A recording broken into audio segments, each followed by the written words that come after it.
event time. Number 2 of 3 title fights on the night. We had the GOAT Amanda Nunes taking on contender Megan Anderson. We can make this one real quick. I don't think Nunes even broke a sweat. She did it in, kind of, every fight. She just makes it look so goddamn easy, even if it's a decision for her. Getting it done, round 1, triangle armbar. I mean, it was just an incredible submission too. The way she set it up, the way she rocked Megan. Megan had no answers. I don't even think she threw a punch. Like I said, Nunes didn't even have a scratch on her face. She went home to her baby. All is good with the world. She just keeps on winning, keeps collecting paychecks. And she is on, what is she, a 13 fight win streak, right? 1, 2, 3, 4, 5, 6, 7, 8, 9, 10, 11, 12 fight win streak. Just adding to her resume. Break down the fight real quick. Yeah, I mean, there's not much to break down. As soon as Nunes throws anything, she's putting serious damage onto all of her opponents. I mean, it doesn't take her long at all. I mean, it doesn't take her many shots to do it either. She's got something in her hands that all she has to do is land once and you're in some serious trouble. I mean, it's crazy the way she throws her punches, how much power she has behind them. But yeah, I mean, that's been the story for, most of her recent fights, and this one's a perfect example of it too. I mean, she rocked Megan early, went to the mat. I mean, we haven't seen a ton of her jiu-jitsu lately, so that was pretty cool to see. And she just, it was checkmate. She either had her in a triangle or an armbar, and she ended up, just submitting her. I mean, just complete domination. Is she at the point now where we can't even put her in like the greatest women's fighter anymore? Is she one of just the greatest fighters in general, just men or women? Like, is she in that conversation now? Like, I mean, she's just so dominant. Yeah, so this is the way that I was thinking about it earlier is, Nunes a 12 fight win streak. I think the only active fighter right now that's above her is Kamaru Usman. Yes. And we were just talking about Usman surpassing George St. Pierre's, was it an amount of title defenses? Is that what he just? He beat, win streak. It's win streak right now. It was win streak? Yeah. So, I mean, she's right in the conversation with Kamaru Usman, GSP. I mean, yeah, I mean, above the women's division, she's already got that title.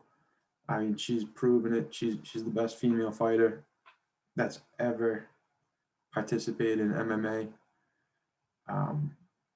But yeah, now she's just creating a legacy that's putting her name right alongside Kamaru Usman, GSP, Anderson Silva. It just, I don't know. It's just incredible, and she's still got a lot of fighting left to do. I mean, she's not that old, and she's got 2 divisions that she can hop back and forth between. So she's got opportunities.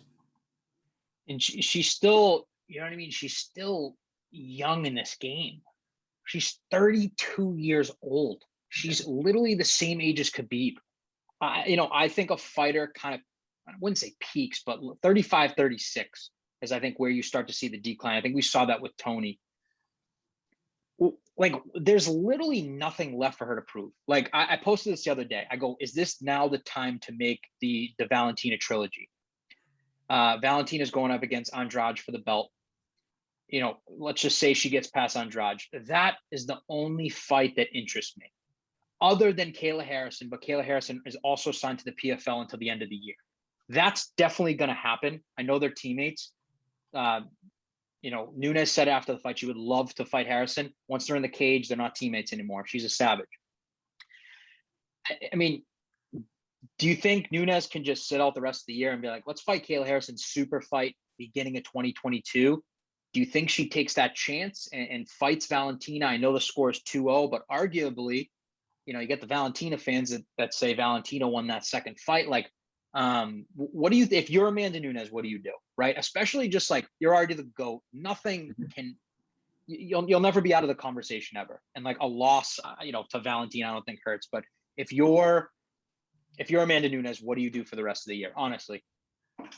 I think with her being at this level, just like not really having many competitive fights, in her past couple, she's not taking damage.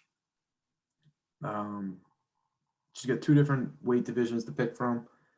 I think right now she just collects. I mean, make another fight. I think she, for that Megan Anderson one, I read that she made like $1.5 million for 2 minutes of work.